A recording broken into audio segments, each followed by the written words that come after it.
On vous présente dans cette vidéo notre projet scientifique en équipe qui consiste en la construction d'un microscope à nappe laser pour observation d'une pulpe de drosophile. La microscopie optique est très utilisée en biologie pour visualiser des objets ou des détails invisibles pour nos yeux, dont la résolution est trop faible. Elle permet en effet d'observer des échantillons vivants comme les bactéries, les levures ou d'autres organismes unicellulaires, ainsi que des échantillons fixés comme des coupes de tissus à l'échelle cellulaire. Un microscope optique est un système optique à lentilles dont le but est d'obtenir une image agrandie de l'objet observé. Il est principalement composé d'un objectif pour agrandir l'objet que l'on souhaite observer et d'un oculaire pour que les rayons arrivent à l'œil de manière parallèle.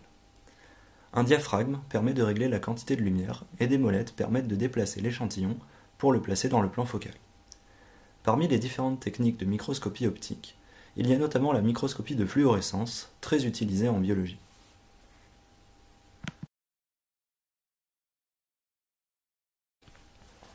La microscopie à fluorescence exploite le phénomène de fluorescence ou de phosphorescence au lieu de ou en supplément de l'observation classique par réflexion ou absorption de la lumière. La fluorescence, c'est la propriété que possèdent certains corps d'émettre de la lumière après avoir absorbé des photons de plus hautes énergies. La microscopie en fluorescence repose sur la formation d'une image par détection de cette lumière émise après excitation d'une espèce fluorescente à une longueur d'onde spécifique. On peut donc visualiser spécifiquement des substances fluorescentes. Pour imager spécifiquement des cellules ou des molécules qui ne sont pas fluorescentes, il est nécessaire de les marquer par des substances appelées fluorochromes. On peut notamment citer la GFP, une protéine fluorescente verte, largement utilisée en biologie.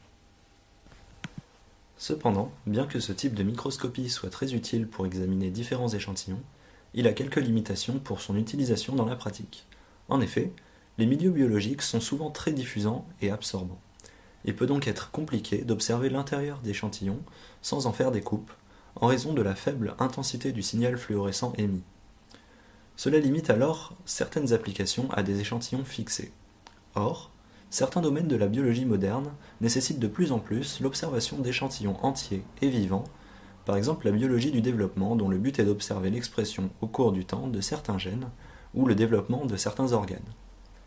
Par ailleurs, les phénomènes de photoblanchiment et de phototoxicité limitent l'observation d'échantillons vivants par cette technique. Le photoblanchiment correspond à l'altération progressive du fluorophore conduisant à une diminution de son intensité de fluorescence.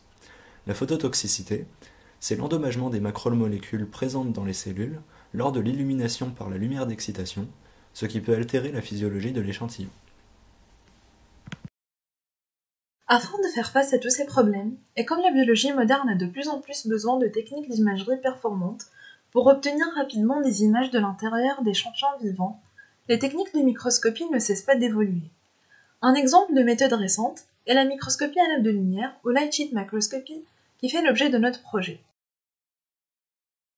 Ces techniques apportent une solution à différents problèmes comme le photoblanchiment et la phototoxicité rencontrés en microscopie de fluorescence, et offrent la possibilité d'observer des échantillons entiers et vivants et non pas en coupe après leur mort, et ce sur de longues durées, ce qui peut être un avantage par exemple en biologie du développement, où le développement d'organes peut prendre plusieurs heures ou plusieurs jours. Le microscope light sheet est aussi plus rapide qu'un microscope confocal à fluorescence. En effet, pour obtenir une image d'un plan avec le microscope confocal, il faut prendre une image de chaque point de ce plan, tandis que le light sheet permet d'obtenir l'image d'un plan d'un seul coup. Et ainsi, pour scanner un échantillon et en obtenir une image 3D, le microscope light sheet est beaucoup plus rapide, et l'échantillon est beaucoup moins exposé à la lumière. Il y a donc moins de phototoxicité et moins de dégradation de fluorophore.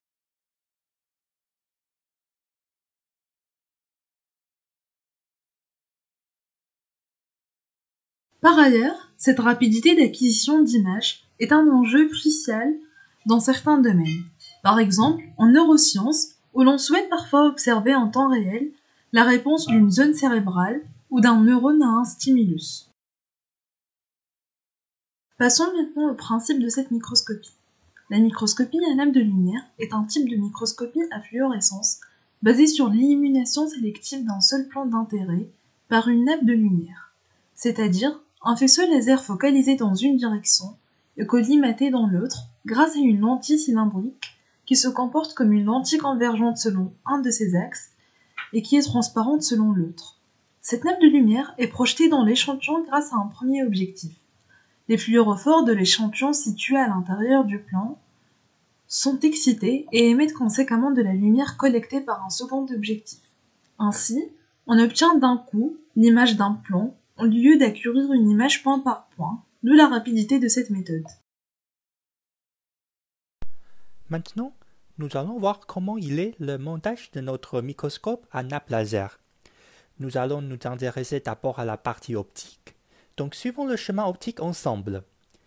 Nous allons partir des faisceaux lumineux créés par le laser, de longueur d'onde 488 nanomètres, qui est la longueur d'onde d'excitation de la GFP, une protéine fluorescente très utilisée en biologie.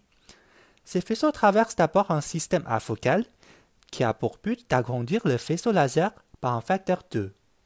Ensuite, ces faisceaux ont traversé la lentille cylindrique. C'est la pièce maîtresse du montage optique.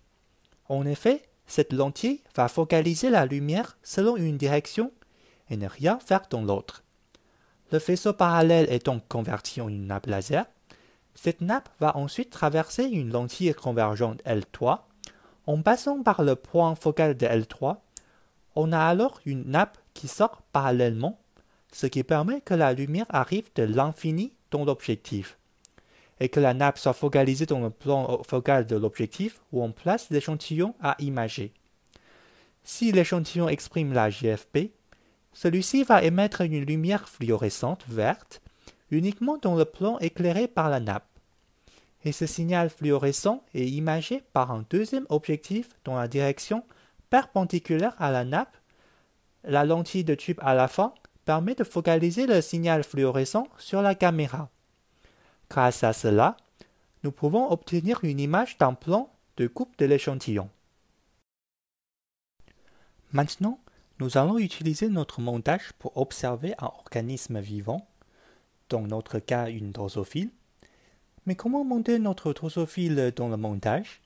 En effet, nous avons choisi d'observer le stade de pupe, où la drosophile est immobile et dans une cuticule. Nous avons lancé des cultures des lignées exprimant la GFP, et pour monter un échantillon de drosophile dans notre système, on prépare la pupe à observer dans un cylindre d'agarose, que l'on suspend au bout d'une seringue, comme l'indiqué dans l'image. Le cylindre d'agarose est immergé dans la cuve remplie d'eau, où sont également immergés les objectifs. On positionne le cylindre au niveau de la nappe laser, de manière à ce que le faisceau d'excitation traverse l'échantillon. La seringue peut être déplacée dans 3 directions grâce à 3 platines de translation, ce qui permet de se déplacer selon les 3 axes comme on voit dans l'image.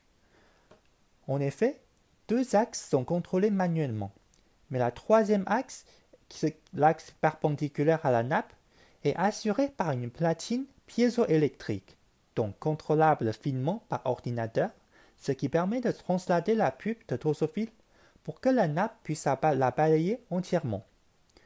On peut alors obtenir des images de différents plans régulièrement espacés à différentes profondeurs dans l'échantillon. Voici enfin quelques images que nous avons obtenues avec notre montage optique. Les images obtenues avec la caméra sont ensuite traitées sur le logiciel Imagery. À partir d'une série d'images de plans régulièrement espacés, on peut reconstruire une image 3D de l'objet observé. L'image obtenue correspond à 7 organes de la pupe. Il s'agit de spiracles, des petits tubes impliqués dans le système respiratoire de la pupe de drosophile.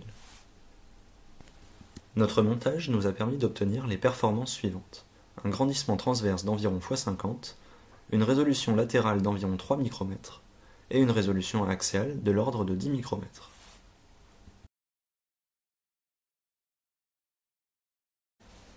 La prochaine étape pourrait être d'automatiser la translation de la pupe et l'acquisition d'images afin d'obtenir un film en 3D, par exemple pour imager au cours du temps le développement de la pupe de drosophile.